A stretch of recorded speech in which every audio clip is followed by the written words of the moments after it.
In this video, we're going to be playing through Pokemon Kanto Black.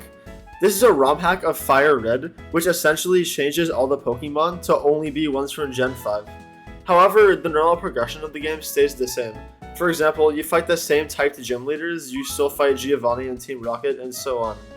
Overall, I really enjoy playing this ROM hack, as I did in a hardcore Nuzlocke forum to challenge myself a bit, and I think you guys will enjoy it a lot too. So without further ado, let's get straight into the run. First things first, we get to choose our starter Pokemon.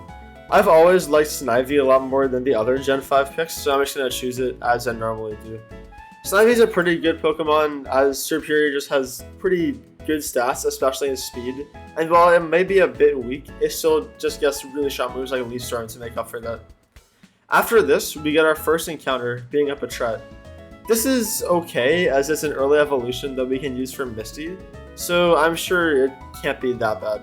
After this, we're just going to go get the rest of our encounters, one of which being Venipede in the forest.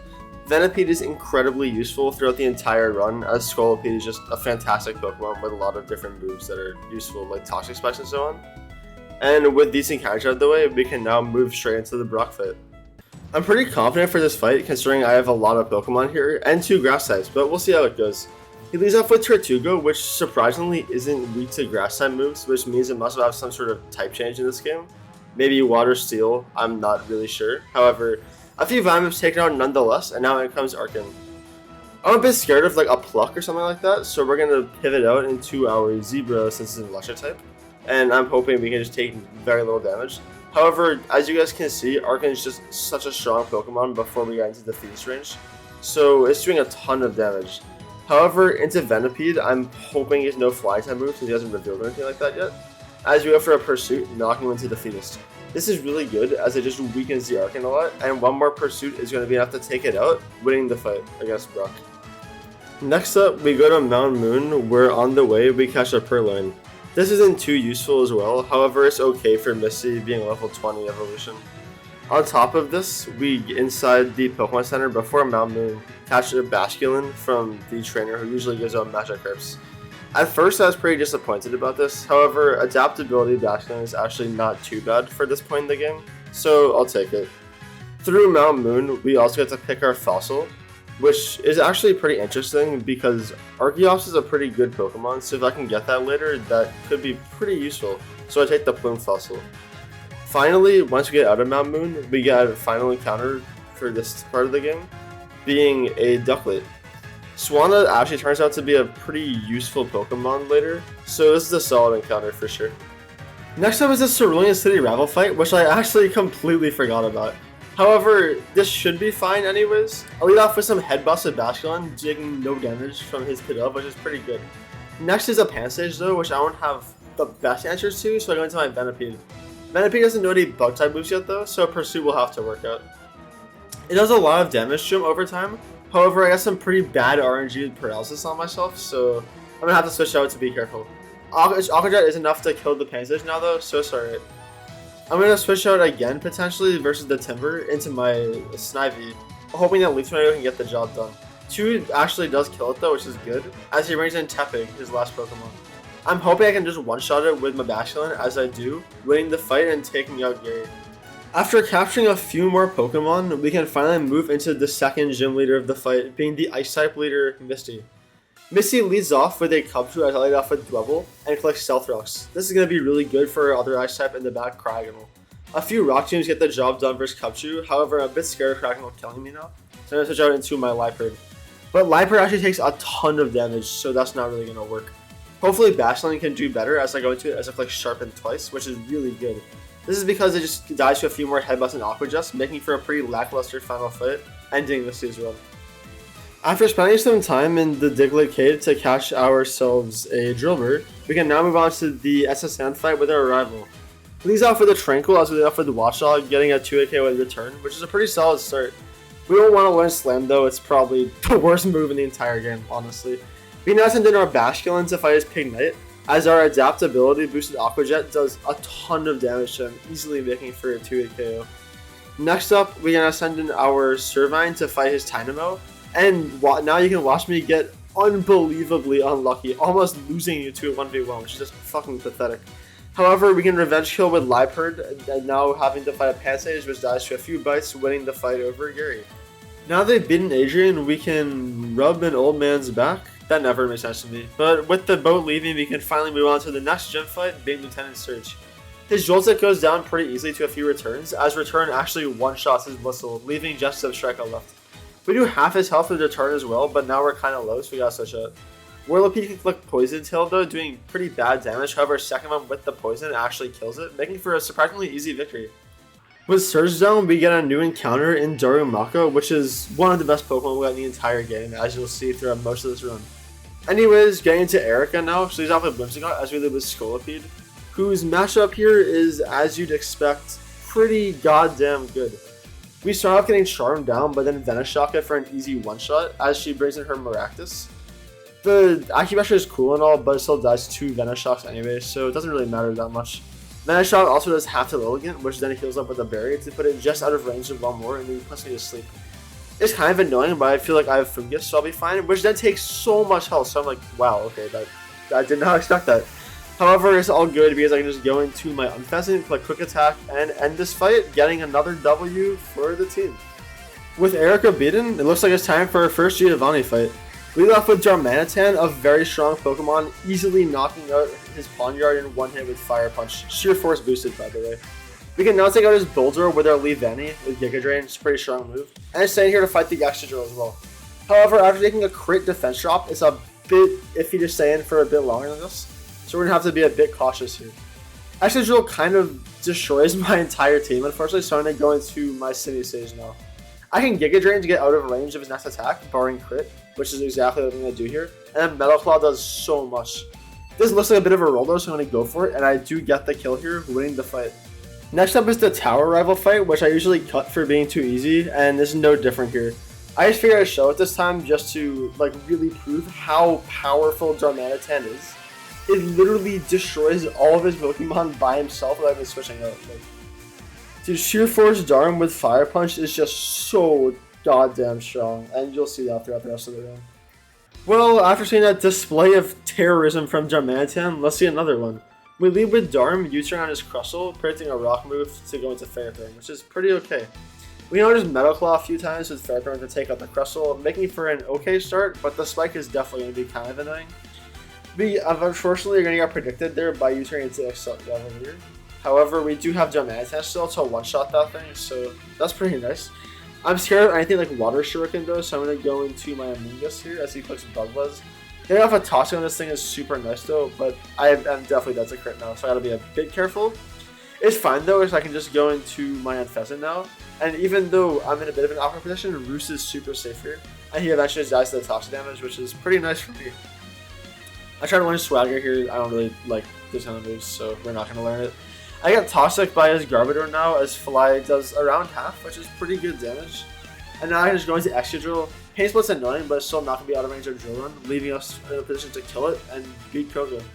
Now is the time for all the Silph fights, so let's get right into them. First, we level our guards up to level 44, it's just a decent level for the fight, as we offer an Unfezant 1v1, where ours actually takes to win, so that's a very good thing. Next we bring in our Amoonguss, which is pretty good at walling the Electric, what a weird name for a Pokemon to be honest. We can actually kill with some Giga Drains, which is pretty nice. However, Psychic moves are kind of scary here from the Duosion, so we go into our Zoroark, getting a kill with Night Slash. Unfortunately, the issue is now it's kind of hard for me to take any attack from this Ember, as it might just click Fire move here, I don't really know. So I'm going for a flinch, and I have to sash Zoroark here. I might be able to play around it, but I honestly thought he might just click Flare Blitz, so pivoting was kind of risky there, and Zoroark was my most expendable Pokemon, so it's whatever. I'll actually be taking him out though, winning the fight. Well, time for part 2 of Silph being the Giovanni fight. We lead off with a Simipour getting a Scald 1 KO versus the Crooked Rock, and a 2 KO versus the Gigalith. We also do a ton of damage to Excadrill, but now we have to switch out. I'm going to opt for my Unfezant here, as it's immune to the Earthquake, which is nice. But then Rockslide just one-shots me, so that's unfortunate. I'm going to have to go Gorder now and hope I can just take these hits relatively well, as I do live Bulbos, luckily. However, I just no such under Crocodile, so I'd have to sack Gorder here. It sucks, but what are you going to do? Anyways, now I'm just going to my Ferrothorn, hoping for a 2-ko and a live, as I got both, winning the fight over Giovanni. Next up are two back-to-back gym fights in Sabrina and Blaine. And while I could talk over these, I think it's best to just let you guys watch them for yourself.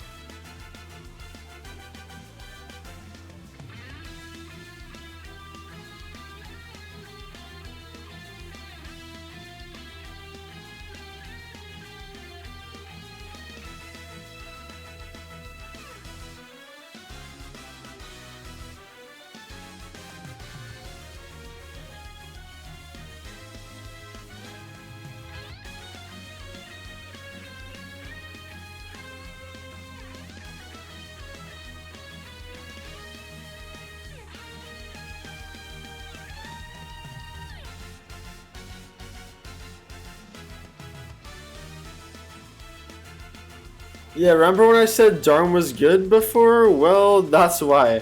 Anyways, on to Giovanni's fight, where we get a turn 1 kill with Excadrill as per usual. Of course, we can't actually sweep him this time though, so that's unfortunate, but it's okay, as we have other Pokemon, so it's all good. Scolipede easily kills the Liepard, and now comes in the Mandibuzz, which we have Bulldor for, I guess. I don't really know why I brought this thing, honestly, I kind of forgot, but I did have it. Anyways, we can now bring in Swan and try to get the 1v1 going on. We can kind of just roost spam as he uses these weaker moves or Brave Birds to do enough recoil to put him into range of other attacks. And that's kind of just going to work for a bit. I'm trying to look at my switch-ins here, but honestly it's not really the best option. So I'm just going to roost one more time, hope he Brave Birds, which he does. And now he's in surf range, so I can kill him with Swan now, which is pretty good. I'm not sure I can kill him here with the Crocodile 1v1 though, but I have to hope I can, so I just go for it. And Swan is the GOAT, dude, getting that kill. I can't believe he managed to do that. Anyways, we eat a crit Knife Slash now with Darmanitan, Fire Punch that Bisharp to hell, and that's the Giovanni fight, getting all our gym badges acquired. Now that Giovanni's been taken out, it's time for the Elite Four. Well, actually, there's still one more rival fight left, so let's get that out of the way. I mean, you guys are fully aware now of what Excadrill is capable of, so I think it's time we show it one more time. After 3 Sword Dances, we're +6 and can easily kill the Electros in 2 Rock Slides. And then Gerda comes out. I mean, you already know what's going to happen. Earthquake, dead. Earthquake, dead. Earthquake, sorry. Iron Head, my bad, dead. Iron Head, dead. Final Pokemon Stage, you're faster than me. Dude, who the fuck cares? Iron Head and you're gone. Good game, Adrian. Well, looks like it's time for the Elite Four. Real quick though, we can take a look at our team. We're using Excadrill, Scolipede, Volcarona, Darmanitan, Cobalion, and Ferrothorn. So hopefully they can get the job done, and let's get right into it. Well, the first member of the Elite Four is going to be Lorelei, this time as a water trainer. She's going to be an interesting fight, as we left with Toxic Spikes to be pretty useful for the rest of the fight. However, Scolipede takes heavy damage here, so we're going to go into our Cobalion now, go for Stone Edge. Take an Ice Beam, which does basically nothing. Air Slash does a lot though with the flinch, so this is actually a pretty bad start. Hopefully we can turn this around. Anyways, now we're going to go into Excadrill, take a ton from Scald. Like really, the start is not really going well for me, but what are you going to do? Next in comes in Katacosta, which is fine. I know it doesn't have the weakness to the grass anymore though, so I don't go for Whip. Unfortunately, that's probably a misplay, but it's fine. I'm still pretty healthy. And now I can whip the Jellicent for a kill. Crocodile's fine, I can take a hit and Iron Headed for the kill. And last up is Beartick, which I'm not really too concerned about here, to be honest. I can just go to Darmanitan, live an Ice Punch, and then Flare Blitz the hell out of this thing, destroying it, winning the fight over Lorelei. Now that Lorelei's been defeated, we can get ready for the second Elite Four battle, being versus Bruno and his Steel types. Yeah, it's an interesting change here, but I'm cool with it. Anyways, I actually wasn't sure if he was Steel type or not at this point, so I did click P-Spike in case there's some other Pokemon I can hit. And there will be, luckily, so that's good. I can now go into my Darmanitan here, take a Discharge, no problem, and Flare Blitz the hell out of this thing. However, I'm too low to Flare Blitz the Ferrothorn now, so I'm going to have to go into Volcarona instead, Heat Waving it for the kill. Next comes in a Conkeldurr. If this thing is Guts, I'm terrified, but I live Stone Edge from it, so I guess it's not Guts. However, the switch-ins here aren't great. I'm going to probably hope he Stone Edges again though, instead of clicking a fighting move. So I'm going to go into my Cobalion here, take Stone Edge, no problem. But I don't know if I'm in range of killing here, so now I'm going to go into my Volk, hoping for fighting move, as that's what he goes for. I have to pray Heat Wave kills now if that's what I decide to do. It's just a really iffy situation. Instead, I switch back into Cobalion, hoping that this is going to get in range of Iron Head. And I have to hope it will, as it doesn't. And I barely live Hammer Arm killing it. This is not a good position though, as Assault comes in. I have not great switch-ins here at all. I'm going to go into Volcarona here, hope it's in Heat Wave range, if it's not, I just lose here, and it is, so I do get the kill. Now comes in Throw. There's no way Heat Wave kills from this position, so this kind of is terrible. I go into my Ferrothorn though, taking not much damage, and I'm thinking I can live one fighting move probably. So I'm going to go for a Whip here, as I don't hit him, but I live short around 5 HP, killing him, defeating Bruno. What a close fight. With Bruno gone, next up is the Ghost-type trainer, Hagatha. We're going to lead off with Excadrill, hoping for a decent start here. Actually leads off with Chandelure, which is pretty good. Earthquake is easily enough to get a kill here, as she has a second Chandelure. I mean, just going to Quake it again for the kill, so that's pretty nice. Rock Slide takes out Volcarona, no problem. And Sigilyph also dies. This is just insane, dude. Another sweep with this Pokemon. Takes 0 damage, by the way.